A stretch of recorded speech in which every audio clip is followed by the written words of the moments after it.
ಕಾರ್ಯಕ್ರಮವನ್ನು ಪ್ರಾರಂಭ ಮಾಡೋದಕ್ಕೆ ನಮ್ಮ ಗುರುಗಳನ್ನ ನಮಸ್ಕಾರಗಳನ್ನು ಅರ್ಪಿಸುತ್ತಾ ನಮ್ಮ ಗುರುಗಳನ್ನ ವೇದಿಕೆಗೆ ಆಹ್ವಾನ ಮಾಡ್ತಾ ಇದ್ದೇನೆ.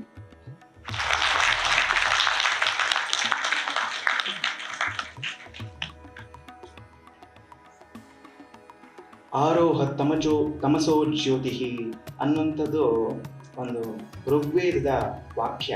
ಅಂದ್ರೆ ಅಜ್ಞಾನದ ಕತ್ತಲೆಯ ಕೂಪದಿಂದ ಬೆಳಕಿನೆತ್ತರಕ್ಕೆ ಹೋಗು ಅಂತಕ್ಕಂಥದ್ದು ಇದರ ಅರ್ಥ. ಇಲ್ಲಿ ಏನು ಅಜ್ಞಾನ ಅಂತಂದ್ರೆ, ನಮ್ಮ ಭೌತಿಕವಾದಂತಹ ವಿಚಾರಗಳಲ್ಲೇ ನಾವು ಲೀನವಾಗದೆ ಅಥವಾ ನಮ್ಮ ಆತ್ಮ ಸಾಕ್ಷಾತ್ಕಾರವನ್ನು ಮಾಡಿಕೊಳ್ಳದೆ ಅಜ್ಞಾನದಲ್ಲಿ ಇಲ್ಲದೆ ಜ್ಞಾನದ ಕಡೆಗೆ ಹೋಗಬೇಕು ಅನ್ನುವಂಥದ್ದು ಈ ಜ್ಞಾನ ಜ್ಯೋತಿಯ ಒಂದು ಆಶಯ ಆಗಿರುತ್ತೆ. ಸೊ ಅಂಧಕಾರದಿಂದ ಬೆಳಕಿನೆಡೆಗೆ, ಅಜ್ಞಾನದಿಂದ ಜ್ಞಾನದೆಡೆಗೆ ನಡೆಸುವಂತಹ ದೀಪದ ದರ್ಶನವನ್ನ ಎಲ್ಲರೂ ಮಾಡಿ. ಓಕೆ,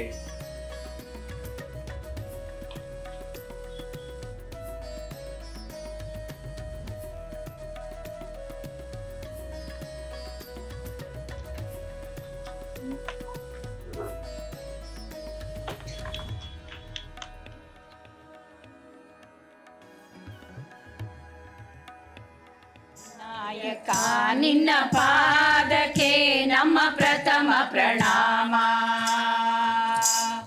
ವಿನಾಯಕ ನಿನ್ನ ಪಾದಕ್ಕೆ ನಮ್ಮ ಪ್ರಥಮ ಪ್ರಣಾಮ. ನಿತ್ಯ ಈ ನಮ್ಮ ಪ್ರಾರ್ಥನೆಗೆ ನೀನೊಲಿಯೋ ಹೇ ಗುಣಧಾಮ. ನಿತ್ಯ ಈ ನಮ್ಮ ಪ್ರಾರ್ಥನೆಗೆ ನೀನೊಲಿಯೋ ಹೇ ಗುಣಧಾಮ. ವಿನಾಯಕ ನಿನ್ನ ಪಾದಕ್ಕೆ ನಮ್ಮ ಪ್ರಥಮ ಪ್ರಣಾಮ. ಲಕ್ಷ್ಮೀ ರಮಣ ಶ್ರೀ ಹರಿ ತಂದೆ ನುಡಿವೆವು ನಿನ್ನಯ ನಾಮ. ಪಾರ್ವತಿ ಮಾತೆ ನೀ ಪತಿ ಸಹಿತ ತೋರಿಸು ನಿನ್ನಯ ಪ್ರೇಮ. ಪಾರ್ವತಿ ದೇವಿಯ ಹೃದಯ ವಿಹಾರಿ, ಪಾರ್ವತಿ ದೇವಿಯ ಹೃದಯ ವಿಹಾರಿ, ಹರನೇ ಪೊರೆ ನಮ್ಮ. ವಿನಾಯಕ ನಿನ್ನ ಪಾದಕ್ಕೆ ನಮ್ಮ ಪ್ರಥಮ ಪ್ರಣಾಮ.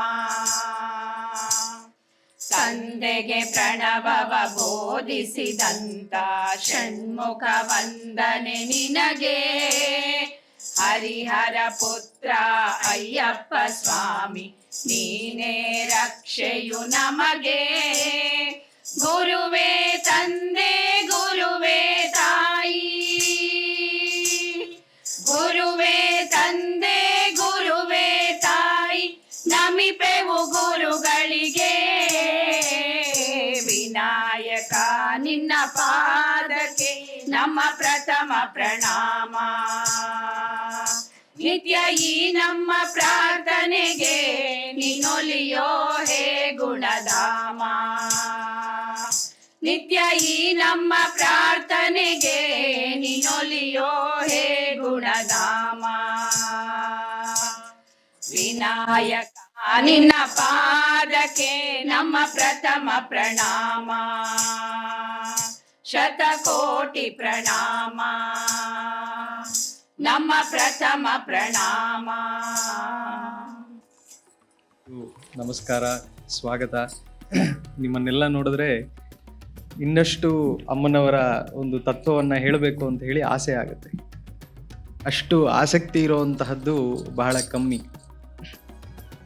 ಹ್ರೀಂ ಹ್ರೀಮಿತಿ ಪ್ರತಿದಿನಂ ಜಪತಾಂತ ವಾಕ್ಯಾಂ ಕಿನ್ನಾಮ ದುರ್ಲಭಮಿತಿ ತ್ರಿಪುರಾದಿವಾಸೆ ಮಾಲಾ ಕಿರೀಟಮದವಾರಣ ಮಾನನೀಯಾಂ ತಾನ್ ಚೈವತೆ ವಸುಮತೀಂ ಸ್ವಯಮೇವ ಲಕ್ಷ್ಮೀ.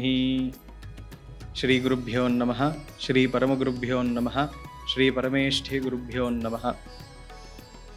ನಾವಿಲ್ಲಿ ಇಂದು ಸೇರಿರುವಂತಹ ಕಾರ್ಯಕ್ರಮ ಏನಪ್ಪ ಅಂತಂದರೆ, ಅಮ್ಮನವರ ವೈಭವವನ್ನು ಅರಿತು ಪಡ್ಕೊಳ್ಳೋದಕ್ಕೆ. ಎಲ್ಲರಿಗೂ ಗೊತ್ತಿರುತ್ತೆ ಸರಸ್ವತಿ ಹೇಗೆ ಜನನವಾದಲು, ಅಥವಾ ದುರ್ಗೆ ಹೇಗೆ ಜನನವನ್ನು ಪಡೆದಲು, ಅಥವಾ ಆವಿರ್ಭವವಾದರು, ಅಥವಾ ಮಹಾಲಕ್ಷ್ಮಿಯ ಒಂದು ಜನನ ವೈಗೆ ಆಯಿತು ಅಂತ. ಲಕ್ಷದಲ್ಲಿ ಒಬ್ಬರಿಗೆ ಗೊತ್ತಿರುತ್ತೆ ಲಲಿತೆ ಅಂದರೆ ಯಾರು ಅಂತ. ಲಲಿತೆಗೂ ಮತ್ತಿತರದಲ್ಲಿ ಇರುವಂತಹ ದೇವತೆಗಳಿಗೂ ಸಾಕಷ್ಟು ವ್ಯತ್ಯಾಸವಿದೆ ಹಾಗೂ ಸಾಕಷ್ಟು ಭೇದವಿದೆ. ಮೊದಲನೇದಾಗಿ ನಮ್ಮ ಸಹಸ್ರನಾಮದಲ್ಲಿ ಒಂದು ವಿಶೇಷವಾಗಿರುವಂತಹ ನಾಮವನ್ನು ಹೇಳ್ತಾರೆ, ಶ್ರೀಮಾತ್ರೇ ನಮಃ ಅಂತ. ಯಾಕೆ ಸಹಸ್ರನಾಮದಲ್ಲಿ 1000 ನಾಮ ಇದ್ರೂ ಸಹ ಶ್ರೀಮಾತ್ರೇ ನಮಃ ಅನ್ನುವಂತಹದ್ದನ್ನು ಮಾತ್ರ ಮೊದಲು ತಗೋತಾರೆ? ಯಾರಾದರೂ ಯೋಚನೆ ಮಾಡಿದ್ದೀರಾ? ಹೌದಮ್ಮ, ನಿನಗೆ 1000 ನಾಮ ಇದೆ, ಆ 1000 ನಾಮದಲ್ಲಿ ನನ್ನವಳು ಅಂತ ನಾನು ಕರಿಬೇಕು ಅಂತಂದರೆ ಅಮ್ಮ ಅಂತ ಮಾತ್ರ ಕರೆಯೋಕ್ಕಾಗತ್ತೆ. ನಿನ್ನನ್ನು ನಾನು ಭಕ್ತಿಯಿಂದ ಮನಸ್ಸಲ್ಲಿ ನಾನು ಸ್ಮರಣೆ ಮಾಡಬೇಕು ಅಂತಂದರೆ ಅಮ್ಮ ಅಂತ ಮಾತ್ರವೇ ಕರೆಯೋಕ್ಕಾಗೋದು. ನೀವು ಕಷ್ಟದಲ್ಲಿರಬೇಕಾದ್ರೂ ಸಹ ಅಮ್ಮ ಅಂತ ಕರಿತೀರಾ, ಸುಖದಲ್ಲಿರಬೇಕಾದ್ರೂ ಸಹ ಅಮ್ಮ ಅಂತ ಕರಿತೀರಾ, ದುಃಖದಲ್ಲಿರಬೇಕಾದ್ರೂ ಸಹ ಅಮ್ಮ ಅಂತ ಕರಿತೀರಾ. ಈ 2 ಪದ ಬಿಟ್ಟು ಬೇರೆ ಯಾವ ಪದವೂ ನಮಗೆ ಅಷ್ಟು ಸುಲಭವಾಗಿ ಜ್ಞಾಪಕಕ್ಕೆ ಬರಲ್ಲ. ಅದೊಂದೇ ನಾಮವೇ ಬರೋದು. ಮನೆಯಲ್ಲಿ ಶೋಕವಾದರೂ ಸಹ ಅಮ್ಮ ಅಂತಲೇ ಹೇಳೋದು ನಾವು. ಅಂತಹ ಅಮ್ಮನ ದಿವ್ಯ ಚರಿತ್ರೆ ನಾವು ತಿಳ್ಕೊತೀವಿ ಅಂತಂದರೆ ಇದು ನಮ್ಮ ಪೂರ್ವಾರ್ಜಿತ ಸುಕೃತ, ನಮ್ಮ ಗುರುಗಳ ಒಂದು ಕರುಣೆ ಕಟಾಕ್ಷ ಅಂತ ಅರ್ಥ. ನಾವು ಇಲ್ಲಿ ನಾನು ಪುಸ್ತಕ ಎಲ್ಲ ಇಟ್ಕೊಂಡಿದ್ದೀನಿ. ಯಾಕೆ ಅಂತಂದರೆ ವಯಸ್ಸಾಯಿತು, ಸ್ವಲ್ಪ ನೆನಪಿಲ್ಲ, ಅವಾಗವಾಗ ನೋಡ್ತಾ ಇರಬೇಕಾಗುತ್ತೆ, ಇಲ್ಲಾಂದರೆ ಮರ್ತು ಹೋಗುತ್ತೆ ಅಂತ. ಲಲಿತೆಯ ಆವಿರ್ಭಾವ ಆಗಬೇಕು ಅಂತಂದರೆ ಭೂಲೋಕದಲ್ಲಿ ಅಥವಾ ನಾವು ನೋಡ್ತಾ ಇರುವಂತಹ ದೇವಲೋಕದಲ್ಲಿ ಅಥವಾ ನಮ್ಮ ಮುಂದೆ ಇರುವಂತಹ ತತ್ವಗಳಲ್ಲಿ ಸಾಕಷ್ಟು ಏರುಪೇರಾಗಿರುತ್ತೆ. ಈಗ ರೀಸೆಂಟಾಗಿ ನಮ್ಮ ಇಂಡಿಯಾನಲ್ಲಿ ಒಂದು ವಾರನ್ನು ಮಾಡಿದ್ರು ಪಾಕಿಸ್ತಾನ ಮೇಲೆ. ಅಂತಹ ಒಂದು ಸನ್ನಿವೇಶ ಬರಬೇಕು ಅಂತಂದರೆ ಎಷ್ಟು ವರ್ಷಗಳ ಕಾಲ ನಾವು ಅದನ್ನು ತಡೆದಿಟ್ಕೊಂಡು ಅದನ್ನು ನಾವು ಕಷ್ಟದಿಂದ ಎದುರಿಸಕ್ಕೆ ಆಗದೇ ಇರುವಂತಹ ಒಂದು ಸಮಯ ಬಂದಾಗ ಇಂತಹ ಒಂದು ಕ್ರಿಯೆಯನ್ನು ಮಾಡ್ತೀವಿ ಅಲ್ವಾ? ಅದೇ ರೀತಿಯಲ್ಲಿ ಪರಾಶಕ್ತಿಯಾದಂತಹ ಆದಿಶಕ್ತಿಯಾದಂತಹ ಲಲಿತೆಯೂ ಸಹ ಹೊರಗಡೆ ಬರಬೇಕು. ಲಲಿತೆಯೂ ಸಹ ಅಮ್ಮನವರ ಒಂದು ತತ್ವವನ್ನು ನಾವು ಅರಿತು ಅವಳು ದುಷ್ಟಶಕ್ತಿಯನ್ನು ಸಂಪೂರ್ಣವಾಗಿ ನಾಶ ಮಾಡಬೇಕು ಅಂತಂದರೆ ಧರ್ಮದ ಒಂದು ಸಂರಕ್ಷಣೆಗೆ ಹಾಗೂ ನಮ್ಮಲ್ಲಿರುವಂತಹ ಅಳುಕನ್ನು ನಿವೃತ್ತಿ ಮಾಡುವಂತಹದಕ್ಕೆ ಪ್ರಥಮವಾಗಿ ಎಲ್ಲರಿಗೂ ಗೊತ್ತಿರುವಂತಹ ಕತೆ ತಾರಕಾಸುರ. ತಾರಕಾಸುರ ಎಲ್ಲ ಅಸುರಗಳನ್ನು ಒಟ್ಟಾಗಿ ಸೇರಿಸಿಕೊಂಡು ವಿಶೇಷವಾದಂತಹ ಸಂಹಾರ ಕೃತಿಗಳನ್ನು ಮಾಡ್ತಾ ಇದ್ದ. ಋಷಿಮುನಿಗಳಿಗೆ ಕಿರುಕುಳ ಕೊಡುವಂತಹದ್ದು, ಹೋಮಗಳಿಗೆ ಭಂಗ ಮಾಡುವಂತಹದ್ದು, ಧರ್ಮ ಪ್ರಚಾರ ಮಾಡುವಂತಹ ಜಾಗದಲ್ಲಿ ವ್ಯತ್ಯಾಸಗಳನ್ನು ಮಾಡುವಂತಹದ್ದು. ಈ ತಾರಕಾಸುರ ಸಂಹಾರ ಮಾಡಬೇಕು ಅಂತ ಹೇಳಿ ಯೋಚನೆ ಮಾಡ್ತಾ ಇರಬೇಕಾದ್ರೆ ಅವನಿಗಿರುವಂತಹ ವರದಿಂದ ಅವನನ್ನು ಸಂಹಾರ ಮಾಡಬೇಕು ಅಂತಂದರೆ ಒಬ್ಬರಿಂದಲೇ ಸಾಧ್ಯ ಅಂತ ಹೇಳಿ ಅರ್ಥ ಮಾಡ್ಕೋತಾರೆ. ಅದು ಯಾರು ಒಬ್ಬರಿಂದಲೇ ಸಾಧ್ಯ ಅಂತಂದರೆ ಪಾರ್ವತಿ ಪರಮೇಶ್ವರರ ಸಂಯೋಗದಲ್ಲಿ ಉತ್ಪತ್ತಿಯಾಗುವಂತಹ ಸಂತಾನ ಅಥವಾ ಉತ್ಪತ್ತಿಯಾಗುವಂತಹ ಶಕ್ತಿಯಿಂದಲೇ ಮಾತ್ರ ಅಂತ ಹೇಳಿ ಅಂದ್ಕೋತಾರೆ. ಆದರೆ ಪಾರ್ವತಿ ಪರಮೇಶ್ವರರಿಗೆ ಇಂತಹ ಒಂದು ತತ್ವ ಉತ್ಪತ್ತಿ ಆಗೋದು ಹೇಗೆ ಅಂತ ಯೋಚನೆ ಮಾಡ್ತಾರೆ. ಆಗ ಬ್ರಹ್ಮನಿಗೆ ಸೃಷ್ಟಿಯನ್ನು ಮಾಡಿ ಮಾಡಿ ಮಾಡಿ ಮಾಡಿ ಸೋತು ಹೋಗಿರ್ತಾನೆ ಬ್ರಹ್ಮನ ಕೆಲಸವೇ ಸೃಷ್ಟಿ ಮಾಡುವಂತಹದ್ದು. ಬ್ರಹ್ಮನಿಗೆ ಸೃಷ್ಟಿ ಬಿಟ್ಟು ಬೇರೆ ಏನೂ ಮಾಡೋಕ್ಕೆ ಬರಲ್ಲ. ಆ ಬ್ರಹ್ಮನಿಗೆ ಸೃಷ್ಟಿ ಅನ್ನುವಂತಹ ಕೆಲಸ ಮಾಡಿ ಮಾಡಿ ಸುಸ್ತಾಗಿರ್ತಾರೆ ಬ್ರಹ್ಮ. ಹಾಗೆ ಹೇಳ್ತಾನೆ, ಮಹಾವಿಷ್ಣುವಿಂದ ರುದ್ರರಿಂದ ಎಲ್ಲರೂ ಹಿಡಿದು ಇಂದ್ರಾದಿ ದೇವತೆಗಳು, ಅಷ್ಟದಿಕ್ಪಾಲಕರು, ಅಷ್ಟಾವಸುಗಳು ಎಲ್ಲರೂ ಬಂದು ಕೇಳಿದಾಗ ಮನ್ಮಥ ಅನ್ನುವಂತಹ ಒಂದು ನಿಮ್ಮ ತತ್ವವನ್ನು ಅಲ್ಲಿ ಸೃಷ್ಟಿ ಮಾಡ್ತಾರೆ. ಮನ್ಮಥನಿಗೆ ಹೇಳ್ತಾರೆ, ನಿನಗೊಬ್ಬನಿಗೆ ಬ್ರಹ್ಮ ಆದ ಮೇಲೆ ಇಂತಹ ಕೈಂಕರ್ಯ ಮಾಡೋಕ್ಕಾಗುವಂತಹ ಶಕ್ತಿ ಇರುವಂತಹದ್ದು ಅಂತ. ಅಂದರೆ ಇದರಲ್ಲಿ ಅರ್ಥ ಮಾಡ್ಕೊಳ್ಳಿ, ಏನು ಹೇಳ್ತಾರೆ ಅಂತಂದರೆ ಮನ್ಮಥನಿಗೆ ಸ್ವಲ್ಪ ಕಾಲದಲ್ಲಿ ಬ್ರಹ್ಮನಿಗೆ ಇರುವಂತಹ ಶಕ್ತಿಯನ್ನು ಕೊಡ್ತಾರೆ. ಆ ಬ್ರಹ್ಮನಿಗೆ ಇರುವಂತಹ ಶಕ್ತಿಯನ್ನು ಕೊಟ್ಟಾಗ ಮನ್ಮಥನಿಗೆ ಎಲ್ಲ ದೇವತೆಗಳು ಅವನನ್ನು ಮೇಲ್ ತಗೊಂಡು ಹೋಗ್ತಾರೆ. ನೀನೇ ಬ್ರಹ್ಮ, ನೀನೇ ಎಲ್ಲರಿಗೂ ನೀನು ಬಿಟ್ಟರೆ ಸೃಷ್ಟಿ ಕಾರ್ಯ ನಡೆಯಲ್ಲ, ಈಗಿರುವಂತಹ ಬ್ರಹ್ಮನಿಗೆ ವಯಸ್ಸಾಗಿದೆ, ಸೃಷ್ಟಿ ಕಾರ್ಯ ಮಾಡೋಕ್ಕಾಗಲ್ಲ ಅಂತ ಹೇಳ್ತಾರೆ. ಆಗ ಮನ್ಮಥನೂ ಸಹ ಯೋಚನೆಯನ್ನು ಮಾಡಿ ಅವನಿಗೆ ಕೊಡುವಂತಹ ಕೆಲಸ ಏನಪ್ಪ ಅಂತಂದರೆ ಕಾಮಪ್ರಚೋದನೆ ಮಾಡುವಂತಹ ಕೆಲಸ. ಏನದು ಅಂತಂದರೆ, ಪಾರ್ವತಿ ಪರಮೇಶ್ವರರು, ಗೌರಿಯು ದಕ್ಷಯಜ್ಞದಲ್ಲಿ ಅವಮಾನವನ್ನು ಪಟ್ಟಂತಹ ಶಿವನು ಕೈಲಾಸಕ್ಕೆ ತಿರುಗಿ ಬಂದು ಕೈಲಾಸದಲ್ಲಿ ಏಕಾಂತವಾಗಿ ಜಪ ತಪ ಅನುಷ್ಠಾನವನ್ನು ಮಾಡ್ತಾ ಇರುವಂತಹ ಸಮಯವನ್ನು ನೋಡಿ ಆ ಒಂದು ತತ್ವದಿಂದ ಹೊರಗೆ ಬಂದ ನಂತರ ಗೌರಿಯಾಗಿ ಪರಮೇಶ್ವರನಲ್ಲಿ ಸೇರಿದಾಗ ಅವರಿಬ್ಬರು ವಿಶೇಷವಾಗಿರುವಂತಹ ಧ್ಯಾನ ಆರಾಧನೆಗಳನ್ನು ಮಾಡ್ತಾ ಇರುವಂತಹ ಸಮಯದಲ್ಲಿ ಕಾಮದೇವನಿಗೆ ಕಾಮ ಪ್ರಚೋದನೆಯನ್ನು ಮಾಡೋದಕ್ಕೆ ಹೇಳ್ತಾರೆ. ಪರಮೇಶ್ವರನಿಗೆ ನೀನು ಆ ಬಿಲ್ಲನ್ನು ಹಾಕು, ಆ ಬಿಲ್ಲನ್ನು ಹಾಕಿದಾಗ ನೀನು ನೋಡುವಂತಹ ತತ್ವ ಅವರಿಬ್ಬರಲ್ಲಿ ಒಂದು ವಿಶೇಷವಾಗಿರುವಂತಹ ಸತ್ಸಂತಾನ ಪ್ರಾಪ್ತಿಯಾಗಲಿ ಅಥವಾ ಶಕ್ತಿ ಉತ್ಪತ್ತಿಯಾಗಲಿ ಅಂತ ಹೇಳಿ ಪ್ರಾರ್ಥನೆಯನ್ನು ಮಾಡ್ತಾರೆ. ಆ ಪ್ರಾರ್ಥನೆಯನ್ನು ಮಾಡಿದಾಗ ಕಾಮದೇವನಿಗೆ ಬಹಳ ಯೋಚನೆ ಆಗುತ್ತೆ. ನಾನು ನಿಜವಾಗ್ಲೂ ಈ ಕೈಂಕರ್ಯ ಮಾಡಬೇಕಾ, ನನಗೆ ಇದು ಬೇಕಾಗುತ್ತಾ ಅಂತ ಹೇಳಿ ಯೋಚನೆ ಮಾಡ್ತಾರೆ. ಯೋಚನೆ ಮಾಡಿದಾಗ ಅವರೆಲ್ಲರೂ ಯೋಚನೆ ಮಾಡುವಂತಹ ತತ್ವ ಏನು ಹೇಳುತ್ತಪ್ಪ ಅಂತಂದರೆ, ತ್ವಂ ದೃಷ್ಟ್ವಾ, ಪರಮೇಶ್ವರನನ್ನು ನೋಡ್ತಾನೆ. ಪರಮೇಶ್ವರನನ್ನು ನೋಡಿ ಆ ಸಾಕ್ಷಾತ್ ದೇವಿಯ ಒಂದು ಆರಾಧನೆಯಲ್ಲಿರುವಂತಹ ಸಮಯದಲ್ಲಿ ಹಿಂದಗಡೆ ನಿಂತುಕೊಂಡು ಕಾಮಬಾಣವನ್ನು ಪರಮೇಶ್ವರನ ಮೇಲೆ ಹಾಕ್ತಾನೆ. ಆ ಮನ್ಮಥನು ಕಾಮಬಾಣವನ್ನು ಪರಮೇಶ್ವರನ ಮೇಲೆ ಹಾಕಿದ ಮೇಲೆ ಆಗುವಂತಹ ಶಾರೀರಿಕ ಬದಲಾವಣೆ ಏನಿದೆ ಪರಮೇಶ್ವರನಿಗೆ ಸ್ವಲ್ಪ ಸಮಯ ಬೇಕಾಗುತ್ತೆ ಅದು ಏನು ಅಂತ ಅರ್ಥ ಮಾಡ್ಕೊಳ್ಳೋದಕ್ಕೆ.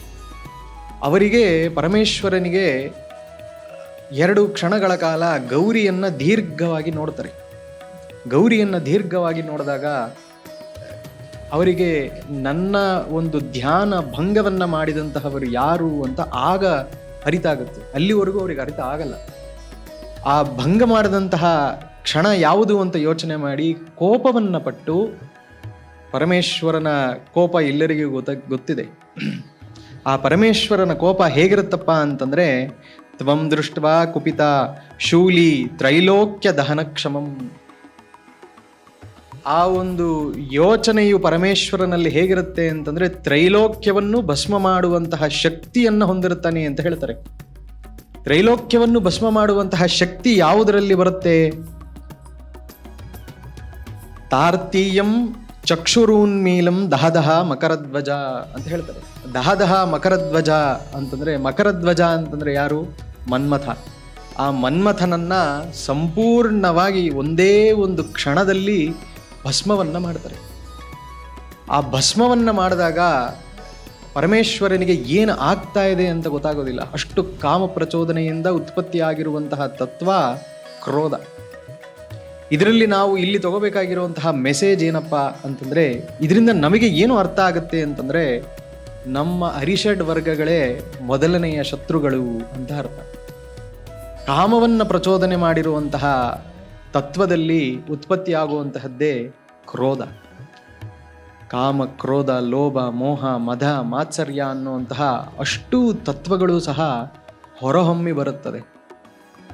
ಒಂದನ್ನು ನಾವು ತಡೆಯಲೇಬೇಕು. ತಡೆಯದಿದ್ದರೆ ಮತ್ತೊಂದು ತಾನಾಗಿ ಉತ್ಪತ್ತಿಯಾಗುತ್ತದೆ. ಕಾಮದಿಂದ ಕ್ರೋಧ ಉತ್ಪತ್ತಿಯಾಗುತ್ತೆ, ಕ್ರೋಧದಿಂದ ಮೋಹ ಉತ್ಪತ್ತಿಯಾಗುತ್ತೆ. ಕಾಮ, ಕ್ರೋಧ, ಲೋಭ, ಮೋಹ. ನನಗೆ ಈ ವಸ್ತು ಬೇಕು ಅಂತ ನಾವು ನಿರ್ಧಾರ ಮಾಡಿದಾಗ ಫಸ್ಟು ಕ್ರೋಧ ಬರುತ್ತೆ, ನನಗಿದು ತಗೊಳಕ್ಕಾಗ್ತಾ ಇಲ್ಲ ಅಂತ ಕ್ರೋಧ ಬಂದಾಗ ಆ ಕ್ರೋಧವನ್ನು ದಾಟಿ ಲೋಭಿಗಳಾಗ್ತೀವಿ ನಾವು. ಯಾವ ರೀತಿಯಾದಂತಹ ಲೋಭವನ್ನು ಪಡಿತೀವಿ ನಾವು? ಆ ಒಂದು ವಸ್ತುವನ್ನು ಪಡೆಯಬೇಕು, ಆ ವಸ್ತು ನನಗಾಗಬೇಕು ಅಂತ ಹೇಳಿ ನಾನು ಏನು ಬೇಕಾದರೂ ಮಾಡುವಂತಹ ಒಂದು ಸ್ಥಿತಿಗೆ ಹೋಗ್ತೇನೆ. ಇದು ನಿಮ್ಮ ಜೀವನಗಳಲ್ಲಿ ನಡೆದಿರುತ್ತೆ, ನೀವು ಇದನ್ನು ಯೋಚನೆ ಮಾಡಬಹುದು. ಆಗ ಅದೇ ಸನ್ನಿವೇಶದಲ್ಲಿ ಚಿತ್ರಕರ್ಮ ಅನ್ನುವಂತಹ ಗಣೇಶ್ವರನು ಬರ್ತಾನೆ. ಚಿತ್ರಕರ್ಮ ಅನ್ನುವಂತಹ ಗಣೇಶ್ವರನ ಆಗಮನದಿಂದ ಭಸ್ಮವಾಗಿರುವಂತಹ ಮನ್ಮಥನ ಭಸ್ಮವನ್ನು ನೋಡಿ ಆ ಚಿತೆ ಭಸ್ಮವನ್ನು ಕೈಯಾಡಿಸಿ ಅದರಲ್ಲಿ ಅದನ್ನೆಲ್ಲ ಒಟ್ಟುಗೂಡಿಸಿ ಆ ಭಸ್ಮದಿಂದ ಒಂದು ಪುರುಷಾಕೃತಿಯನ್ನು ಮಾಡ್ತಾನೆ. ಯಾಕೆ ಆ ಭಸ್ಮದಿಂದ ಒಂದು ಪುರುಷಾಕೃತಿಯನ್ನು ಮಾಡ್ತಾರೆ ಅಂತಂದರೆ, ಆ ಭಸ್ಮದಲ್ಲಿ ಇನ್ನೂ ಜೀವ ಕಣಗಳು ಇದೆ ಅಂತ ಅರ್ಥ. ಆ ಭಸ್ಮದಲ್ಲಿ ಇನ್ನೂ ಜೀವ ಕಣಗಳು ಇರುವುದರಿಂದಲೇ ಮಾತ್ರ ಇನ್ನೊಂದು ಪುರುಷಾಕೃತಿ ಮಾಡುವಂತಹ ಒಂದು ಶಕ್ತಿ ಅವರಿಗೆ ದೊರಕುತ್ತೆ. ಆಗ ಆ ಪುರುಷಾಕೃತಿಗೆ ಹೇಳ್ಕೊಡ್ತಾರೆ ಯಾರು? ಗಣೇಶ್ವರನು. ಆ ಚಿತ್ರಕರ್ಮ ಅನ್ನುವಂತಹ ಗಣೇಶ್ವರನ್ ಏನು ಹೇಳ್ತಾನೆ ಅಂತಂದರೆ, ಸ್ತುಹಿ ಬಾಲ. ಆ ಹುಡುಗ ಬಾಲ ಅನ್ನುವಂತಹವನಿಗೆ ಹೇಳ್ತಾನೆ, ನೀನು ಮಹಾದೇವಂ ಸತು ಸರ್ವಾರ್ಥ ಸಾಧಕ. ಮಹಾದೇವನನ್ನ ನೀನು ಸ್ಮೃತಿಯನ್ನ ಮಾಡು, ಸರ್ವಾರ್ಥ ಸಾಧಕ, ಎಲ್ಲವನ್ನೂ ನಿನಗೆ ಕೊಡ್ತಾನೆ ಮಹಾದೇವ ಅಂತ. ಅದಕ್ಕೆ ಹೇಳೋದು ಭೋಲೆನಾಥ್. ನಾವು ಕೇಳಿದ್ದನ್ನೆಲ್ಲ ಕೊಡ್ತಾನೆ ಅಂತ. ಇಲ್ಲಿ ನೋಡ್ತೀರಾ ಈ ಒಂದು ತತ್ವದಲ್ಲಿ ನಿಮಗೆ ಭೋಲೆನಾಥ್ ಮಾಡುವಂತಹ ತತ್ವ ಏನು ಅಂತ ಬಹಳ ಸುಂದರವಾಗಿ ಹೇಳ್ತಾರೆ. ತಸ್ಮಾತ್ ಭಸ್ಮ ಸಂವೀಕ್ಷ್ಯ ಚಿತ್ರಕರ್ಮ ಗಣೇಶ್ವರ ತಸ್ಮಾತ್ ಭಸ್ಮಾನುತಾ ಪುರುಷಂ ಚಿತ್ರಾಕರಂ ಚಿಕಾರಃ. ಆ ಭಸ್ಮದಿಂದ ಚಿತ್ರಾಕಾರವನ್ನು ಮಾಡಿ ಒಬ್ಬ ಬಾಲಕನನ್ನ ಉತ್ಪತ್ತಿಯನ್ನ ಮಾಡ್ತಾರೆ. ಮಹಾಬುದ್ಧಿಶಾಲಿ. ಆ ಬಾಲಕ ಹೇಗಿರ್ತಾನೆ ಅಂತಂದ್ರೆ ಮಹಾಬುದ್ಧಿಶಾಲಿಯಾಗಿರ್ತಾನೆ. ಆ ಬುದ್ಧಿಶಾಲಿಯಾಗಿರುವಂತಹ ಬಾಲಕನನ್ನ ಚಿತ್ರಸೇನ ಅನ್ನುವಂತಹ ಗಣೇಶ್ವರನು ಏನು ಹೇಳ್ತಾನೆ ಅಂತಂದ್ರೆ, ಸ್ತುತಿಯನ್ನ ಮಾಡು. ಏನನ್ನ ಸ್ತುತಿಯನ್ನ ಮಾಡು ಅಂತ ಹೇಳ್ತಾರೆ? ಶತರುದ್ರೀಯ ಮುಪಾದೀಶಂ. ಶತರುದ್ರೀಯ ಅನ್ನುವಂತಹ ರುದ್ರಮಂತ್ರವನ್ನ ಉಪದೇಶವನ್ನ ಮಾಡಿ, ಶತರುದ್ರೀಯವನ್ನು ನೀನು ಉಪದೇಶವನ್ನ ಪಡೆದು ಈ ಮಂತ್ರದಿಂದ ನೀನು ಆರಾಧನೆಯನ್ನ ಮಾಡು ಪರಮೇಶ್ವರನನ್ನ ಅಂತ ಹೇಳ್ತಾರೆ. ಆ ಶತರುದ್ರೀಯ ಮಂತ್ರವನ್ನ ಎಷ್ಟು ಸರಿ ಪಾರಾಯಣ ಮಾಡಬೇಕು ಅಂತ ಹೇಳ್ತಾರೆ? 100 ಬಾರಿ ಶತರುದ್ರೀಯವನ್ನು ಪಾರಾಯಣ ಮಾಡು ಅಂತ ಹೇಳ್ತಾರೆ. ನಾಮ ಶತೋಧ ರುದ್ರ ಶತರುದ್ರಮನಂ ಜಪನ್. ಆಗ ಭೋಲೆನಾಥ್ ಹೇಳೋದೇ ಬೇಡ, ಪ್ರಸನ್ನನಾಗೋಗ್ತಾನೆ. ಇಲ್ಲಿ ಇನ್ನೊಂದು ವೈಪರೀತ್ಯ ಅರ್ಥ ಮಾಡ್ಕೊಳ್ಳಿ. ಅಲ್ಲಿ ಎದುರುಗಡೆ ನೋಡಿರುವಂತಹ ಕಾಮದೇವನನ್ನ ಭಸ್ಮ ಮಾಡಿದ್ದೇ ಪರಮೇಶ್ವರ. ಆ ಭಸ್ಮದಿಂದ ಉತ್ಪತ್ತಿಯಾಗಿರುವಂತಹ ಬಾಲಕನಿಗೆ ಜೀವವನ್ನು ಕೊಟ್ಟು ಅವನ ಬೇಡಿಕೊಳ್ಳುವಂತಹ ವರವನ್ನು ಕೊಡುವಂತಹವನು ಪರಮೇಶ್ವರನೇ. ಅಂದ್ರೆ ಇದರಲ್ಲಿ ನೀವು ಏನು ಅರ್ಥ ಮಾಡ್ಕೋಬೇಕು ಅಂತಂದ್ರೆ, ತಾಯಿ ಅನ್ನುವಂತಹ ಒಂದು ತತ್ವವನ್ನ ಎಷ್ಟು ನಿರ್ಜಲವಾಗಿ ತೋರಿಸ್ತಾರೆ ಅಂತಂದ್ರೆ, ಅಮ್ಮನಿಗೊಂದೇ ಅಲ್ವಾ ಶಕ್ತಿ ಇರೋದು? ಬೇರೆ ಯಾರಿಗಾದ್ರೂ ಈ ಶಕ್ತಿ ಇದೆಯಾ? ಸೃಷ್ಟಿಯನ್ನ ಮಾಡುವಂತಹ ಶಕ್ತಿ ತಾಯಿಗೊಬ್ಳಿಗೆ ಅಲ್ವಾ? ಅಲ್ಲಿ ಪರಮೇಶ್ವರನು ಕಾಮೇಶ್ವರ ಕಾಮೇಶ್ವರಿ ಸ್ವರೂಪದಲ್ಲಿ ಐಕ್ಯವಾಗಿ ಆ ಒಂದು ಆ ಒಂದು ಸೃಷ್ಟಿ ಕಾರ್ಯವನ್ನ ಈ ಒಂದು ಭಸ್ಮದಿಂದ ಉತ್ಪತ್ತಿಯಾಗಿರುವಂತಹ ಬಾಲಕನನ್ನ ಜನನವನ್ನ ಕೊಟ್ಟು ಅವನಿಗೆ ಶಕ್ತಿಯನ್ನ ಕೊಡ್ತಾರೆ. ಅವನು ಪಡೆಯುವಂತಹ ವರ ಹೇಗಿದೆ ಅನ್ನುವಂತಹದ್ದನ್ನು ಕೇಳಿ. ಪರಮೇಶ್ವರನ ವರದಲ್ಲಿ ಏನು ಹೇಳ್ತಾನೆ ಅಂತಂದ್ರೆ, ತದಸ್ತ್ರ ಶಸ್ತ್ರ ಮುಖ್ಯಾನಿ. ಪರಮೇಶ್ವರನಲ್ಲಿ ಯಾವ ಅಸ್ತ್ರಶಸ್ತ್ರಗಳು ಇದೆಯೋ ಆ ಅಸ್ತ್ರಶಸ್ತ್ರಗಳನ್ನ ವ್ಯಥಂ ಕುರ್ವಂತು ನೋ ಮಮ. ಯಾವ ಅಸ್ತ್ರಶಸ್ತ್ರಗಳು ನನ್ನ ಮುಂದೆ ತಗೊಂಡು ಬಂದು ನಿಂತುಕೊಳ್ತಾರೋ ಆ ಅಸ್ತ್ರಶಸ್ತ್ರಗಳೆಲ್ಲ ವ್ಯಥವಾಗೋಗಲಿ ಎನ್ನುವಂತಹ ವರವನ್ನ ಪಡಿತಾನೆ ಪರಮೇಶ್ವರನಲ್ಲಿ. ನಾನು ಚಕ್ರಾಯುಧವನ್ನ ಇಟ್ಕೊಂಡು ಆ ಬಾಲಕನ ಮುಂದೆ ನಿಂತ್ಕೊಂಡ್ರೆ ಆ ಬಾಲಕನು ನನ್ನ ಚಕ್ರಾಯುಧನವನ್ನ ನಾಶ ಮಾಡುವಂತಹ ಶಕ್ತಿ ಇದೆ. ಚಕ್ರಾಯುಧ ಕೆಲಸ ಮಾಡಲ್ಲ ಅವರ ಮುಂದೆ. ಅಂದ್ರೆ ಇದು ಎಂತಹ ಸಂದಿಗ್ಧ ಪರಿಸ್ಥಿತಿ ಅಂತಂದ್ರೆ, ಇವನಿಗೆ ಬರ್ತಾ ಶಕ್ತಿ ಜಾಸ್ತಿ ಆಗ್ತಾ ಹೋಗುತ್ತೆ. ಯಾರು ಏನ್ ಮಾಡಿದ್ರು ಇವನನ್ನ ತಡೆಯೋದಕ್ಕಾಗೋದಿಲ್ಲ ಅನ್ನುವಂತಹ ಹಿಂಟು ಇಲ್ಲೇ ಸಿಗ್ತಾ ಇದೆ ನಮ್ಗೆ. ಆ ಒಂದು ಶತ್ರುವಿನ ಬಳಿ ಇರುವಂತಹ ಅಸ್ತ್ರಶಸ್ತ್ರಗಳೆಲ್ಲವೂ ಸಹ ನಾಶವಾಗಲಿ ಅಂತ ಹೇಳಿ, ಅಥವಾ ಅದಕ್ಕೆ ನಿಷ್ಫಲವಾಗಲಿ ಅಂತ ಹೇಳಿ ಯೋಚನೆಯನ್ನ ಮಾಡ್ತಾನೆ. ಆಗ ಈ ವರವನ್ನ ಪಡಿಬೇಕಾದ್ರೆ ಇನ್ನೊಂದು ಮಹತ್ತರವಾದಂತಹ ವರವನ್ನ ಪಡಿತಾನೆ. ಏನಪ್ಪ ಆ ವರ ಅಂತಂದ್ರೆ, ನಾನು 60,000 ವರ್ಷಗಳ ಕಾಲ ಈ ಒಂದು ಶಕ್ತಿಯನ್ನ ಪಡಿಬೇಕು ಅಂತ ಹೇಳಿ ಕೇಳ್ಕೊತಾನೆ. 60,000 ವರ್ಷಗಳ ಕಾಲ. 60 ವರ್ಷ ಸಹಸ್ರಾಣಿ ರಾಜ್ಯಮಸ್ತ್ರೈ ದದೌ ಪುನಃ. ಈ 60,000 ವರ್ಷಗಳಲ್ಲಿ ನನಗೆ ಈ ಶಕ್ತಿ ಇರಬೇಕು ಅಂತ. ಅದೇ ಕಾಲದಲ್ಲಿ ನಾರದ ಹಾಗೂ ಬ್ರಹ್ಮ ಮಹರ್ಷಿಗಳು ಬ್ರಹ್ಮನು ಸಂಚಾರದಲ್ಲಿರಬೇಕಾದ್ರೆ ಈ ಒಂದು ಸನ್ನಿವೇಶವನ್ನು ನೋಡ್ತಾರೆ. ಈ ಒಂದು ಸನ್ನಿವೇಶವನ್ನು ನೋಡಿ ಅವ್ರಿಗೆ ಆತಂಕವಾಗೋಗುತ್ತೆ. ಎಂತಹ ವರವನ್ನು ಕೊಡ್ತಾ ಇದೆಯಾ ಪರಮೇಶ್ವರ, ನಿನಗೆ ಏನು ಅರ್ಥ ಆಗ್ತಾ ಇಲ್ವಾ, ನಾಳೆ ಬೆಳಗ್ಗೆ ದೇವಲೋಕವೇ ಈ ಒಂದು ವರಕ್ಕೆ ತೊಂದರೆ ಪಡುವಂತಹದ್ದು ಅಂತ ಹೇಳಿ ಓಡಿ ಓಡಿ ಬರ್ತಾರೆ. ಅಲ್ಲಿಗೆ ಓಡಿ ಬಂದಾಗ ಹೇಳ್ತಾರೆ, ಬ್ರಹ್ಮ ಒಂದೇ ಮಾತು ಹೇಳ್ತಾನೆ, ಭಂಡ ಭಂಡ ಭಂಡ ಅಂತ ಕರೀತಾನೆ. ಭಂಡ ಭಂಡ ಅಂತ ಕರೆದಾಗ ಏನು ಅರ್ಥ ಅದಕ್ಕೆ ಅಂತಂದ್ರೆ, ನೀನು ಎದುರುಗಡೆ ಇರೋವನಿಗೆ ಮೋಸವನ್ನ ಮಾಡಿ ಈ ಒಂದು ವರವನ್ನ ಪಡಿತಾ ಇದ್ಯಾ ಅಂತ ಅರ್ಥ. ಭಂಡ ಭಂಡ ಅಂತ ಕರೀತಾರೆ. ಆ ಭಂಡನು ಇಂತಹ ವರವನ್ನ ಪಡೆದಿರೋದಕ್ಕೋಸ್ಕರ ಅವನ ಹೆಸರು ಭಂಡಾಸುರ ಅಂತ. ಅವನಿಗೆ ಅಸುರ ಅಂತ ಏನಕ್ಕೆ ಹೆಸರು ಬರುತ್ತೆ ಅಂತಂದ್ರೆ, ಅವನಲ್ಲಿರುವಂತಹ ರಾಕ್ಷಸ ಗುಣಗಳಿಂದ ಅವನಿಗೆ ಅಸುರ ಅಂತ ಹೆಸರು ಬರುತ್ತೆ. ಅಥವಾ ಅವನ ಹೆಸರು ಬಂಡ ಅಂತ ಮಾತ್ರ.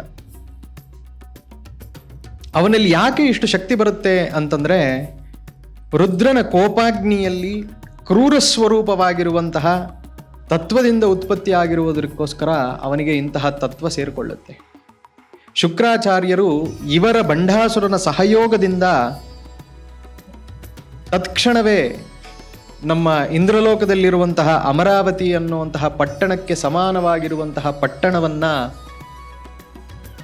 ದೈತ್ಯ ಶಿಲ್ಪಿಯಾದಂತಹ ಮಾಯಾಸುರ ಅನ್ನುವಂತಹ ಅಸುರನನ್ನ ಕರೆದಿಸಿ ಶೋಣಿತ ಪಟ್ಟಣ ಅಂತ ಹೇಳಿ ಶೋಣಿತ ಅನ್ನುವಂತಹ ಪಟ್ಟಣವನ್ನ ನಿರ್ಮಾಣವನ್ನ ಮಾಡ್ತಾರೆ. ಶೋಣಿತ ಅಂತ, ಶೋಣಿತ ಪಟ್ಟಣ ಅಂತ ಕರೀತಾರೆ ಅದಕ್ಕೆ.